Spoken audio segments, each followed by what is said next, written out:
అసలు వాళ్ళు ఆకలేసి అరిచారో నా కోసం అరిచారో కూడా అర్థం కాని సిచ్యువేషన్లో ఉన్నాను. ఫస్ట్ టైం మైక్ మన దాకా రావడం అంటే ఆల్మోస్ట్ తిరుపతి వెంకటేశ్వర స్వామిని చూసినంత ఆనందంగా ఉంది నాకు. సీరియస్, నేను జబర్దస్త్ స్టేజ్ మీదకి రావడానికి కూడా చాలా తక్కువ టైం పట్టింది. కానీ ఈరోజు ఈ స్టేజ్ మీదకి రావడానికి నిజంగా చాలా ఎక్కువ టైం పట్టింది.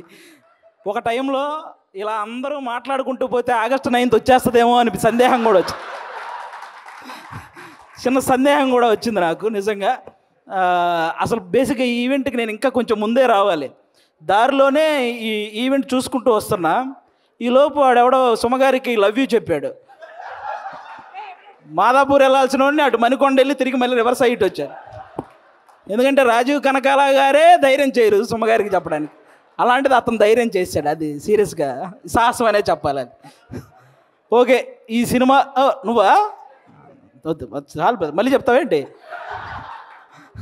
ఓకే, ఈ సినిమాలో నేను చేయలేదు. ఈరోజు ఈ ఫంక్షన్కి రావడానికి ఒకే ఒక్క రీజన్, మా నాగబాబు గారు అమ్మాయి ప్రొడ్యూస్ చేసింది కాబట్టి ఈరోజు ఇక్కడికి రావడం జరిగింది అంతే. అంటే ఆయన తన తమ్ముడు కళ్యాణ్ గారి గురించి తప్ప తన గురించి ఏమాత్రం ఆలోచించుకోకుండా నిస్వార్థంగా పనిచేసి తన తమ్ముడు సక్సెస్లో ఆయన కూడా భాగమైన మా నాగబాబు గారు అమ్మాయి ప్రొడ్యూసర్గా చేశారు కాబట్టే ఈరోజు ఇక్కడికి రావడం జరిగింది. అంటే మెగా ఫ్యామిలీ అనగానే వాళ్ళని చూస్తే చాలు అనే ఫీల్ ఉన్న మాలాంటి చిన్న చిన్న ఆర్టిస్టులకి నాగబాబు గారు మా అమ్మలందరినీ దగ్గర కూర్చోబెట్టుకొని ఆయన చేతులతో అన్నం కలిపి తినిపించిన రోజులు ఉన్నాయి. అలాంటి మా నాగబాబు గారు అమ్మాయి ప్రొడ్యూసర్గా చేసింది కాబట్టి ఈరోజు ఇక్కడికి రావడం జరిగింది.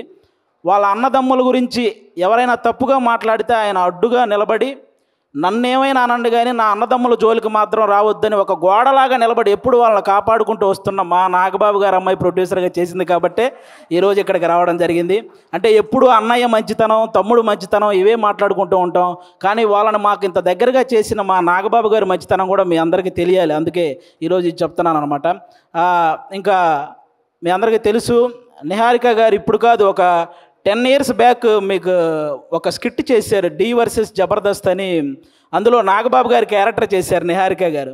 ఆ స్కిట్ నేనే రాశాను. ఫస్ట్ టైం ఒక టైమింగ్ అంటే ఎలా ఉండాలి, ఒక పంచ్ టైమింగ్ వేసేటప్పుడు ఆ మాడ్యులేషన్ ఎలా ఉండాలి, ఇవన్నీ కూడా నాకు ఒక రకంగా అలవాటైంది కూడా నిహారిక గారి టైమింగ్ చూసే. నాకు ఆ రోజు నేను స్కిట్ రాసినప్పుడు ఆ విధంగా నిహారిక గారు అప్పటి నుంచి నాకు పరిచయం అనమాట. అంటే నిహారిక గారు వాళ్ళ పెదనాన్నగారి లాగే కొత్త టాలెంట్ని ఎంకరేజ్ చేసే గుణం ఉంది. వాళ్ళ బాబాయ్ గారి లాగే అనుకున్నది సాధించే గుణం ఉంది. అలాగే వాళ్ళ నాన్నగారి లాగే ఎంత కష్టం వచ్చినా సరే నవ్వుతూ ముందుకెళ్ళే గుణం ఉంది. ఈ మూడు కలిపి ఉంది కాబట్టి ఈరోజు ఇలాంటి సినిమా తీయగలిగింది. అంటే ఇంకో విషయం, వాళ్ళ బాబాయ్ గారి లాగే ట్రెండ్ ఫాలో అయ్యే టైప్ కాదు, ట్రెండ్ సెట్ చేసే టైప్. అందుకే 11 మంది హీరోలను పెట్టి ఒక సినిమా అంటే ఖచ్చితంగా ట్రెండ్ సెట్ చేసినట్టే. అవునా? 11 మంది హీరోలు అంటే ఇప్పుడు రీసెంట్గా మన 11 మంది క్రికెటర్లు మన దేశానికి వరల్డ్ కప్ తెచ్చినట్టు ఈ 11 మంది హీరోలు మా నిహారిక గారికి మంచి విజయాన్ని అందించాలని మనస్ఫూర్తిగా కోరుకుంటున్నాను. మనకు 11 అంటే చాలా గుర్తొస్తాయి, కానీ ఈ సినిమా తర్వాత 11 అంటే ఈ 11 మందే గుర్తొస్తారు. అదైతే నేను నమ్ముతున్నాను. కాబట్టి అంటే ప్రతి ఊర్లో ఒక కమిటీ ఉంటుంది. ఆ కమిటీలో కుర్రాళ్ళు ఉంటారు.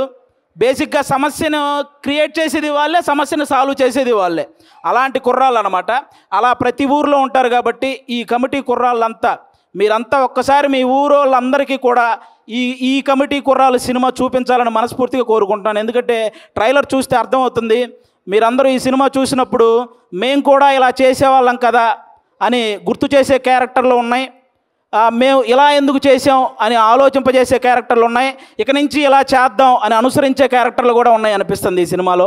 కాబట్టి మీరందరూ కూడా ఈ కమిటీ కుర్రాళ్ళ సినిమా, మీ ఊర్లో ఉన్న కమిటీ కుర్రాళ్ళందరూ ప్రతి ఊరు వాళ్ళని తీసుకెళ్ళి ఈ సినిమా చూడాలని మనస్ఫూర్తిగా కోరుకుంటున్నాను. అలాగే ఈరోజు ఇక్కడికి ఈ సినిమాను ఆశీర్వదించడానికి వచ్చిన మన ముగ్గురు గెస్ట్ల హీరోలు, అంటే వాళ్ళు కథ నేను సెలెక్ట్ చేసుకోవటం కాదు, కథ నన్ను సెలెక్ట్ చేసుకోవాలి అని ఫీల్ అయ్యే ముగ్గురు గెస్టులు ఇక్కడ ఉన్నారు మనకి. వాళ్ళ ముగ్గురు వైవిధ్యమైన సినిమాలు చేస్తూ వస్తున్నారు. ఇక్కడ అడవిశేష్ గారు అయితే మామూలుగా ఎవరైనా సీట్లో కూర్చొని చూసే సినిమాలు ఈయన సీట్ ఎడ్జ్లో కూర్చొని చూసే సినిమాలు చేస్తుంటాడు. అంటే మొత్తం అన్ని ట్విస్టులు ఉంటాయి ఆయన ఏ సినిమా చేసినా. ఆయన ఇండస్ట్రీకి వచ్చినప్పుడు కొత్తలో ఆయన నేర్చుకుంది ఏంటంటే నా బాడీ లాంగ్వేజ్ ఎలాంటి సినిమాలు చేయకూడదో తెలుసుకున్నాడు ఫస్ట్ ఆయన. ఆ తర్వాత ఆయన చేసిన సినిమాలన్నీ ఎలాంటి ట్రెండ్ సృష్టించాయో మీ అందరికీ తెలుసు. అక్షానం కానీ, గూఢాచారి, ఎవరు, మేజర్, ఇలా చెప్పుకుంటూ పోతే అన్ని అంటే ఆయన సినిమాలకు ఒక సపరేట్ ఫ్యాన్ బేస్ ఉంది.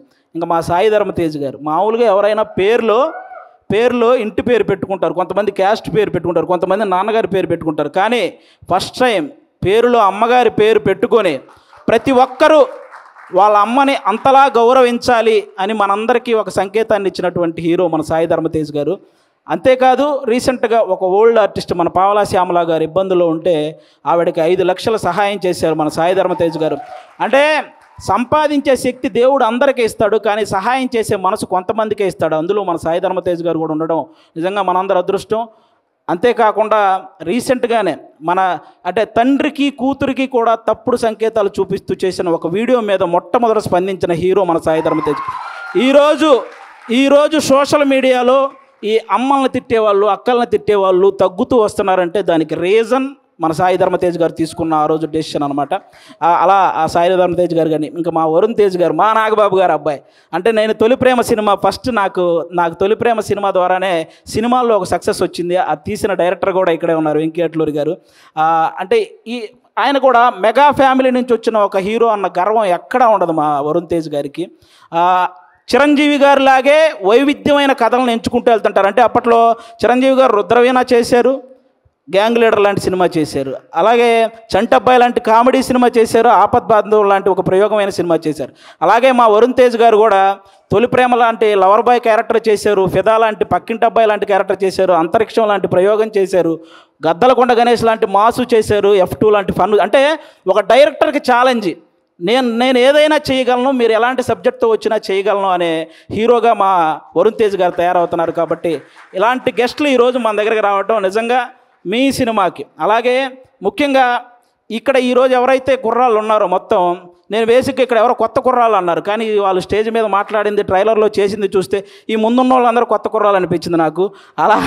అలా మాట్లాడుతున్నారనమాట. కానీ అస్సలు సినిమా ఎక్స్పీరియన్స్ లేని ఈ టాలెంటెడ్ కుర్రాళ్ళకి సినిమా మాత్రమే ఎక్స్పీరియన్స్ ఉన్న సాయి కుమార్ గారితో కలిసి చేయటం మీ అందరి అదృష్టం నిజంగా. కాబట్టి మీ అందరికీ once again all the best. August 9 తర్వాత ఖచ్చితంగా ఈ సినిమాకి సక్సెస్ మీట్ ఉంటుందని నేను మనస్ఫూర్తిగా కోరుకుంటున్నాను. వన్స్ అగైన్ నిహారిక గారికి కూడా ఆల్ ద బెస్ట్ అండి. థ్యాంక్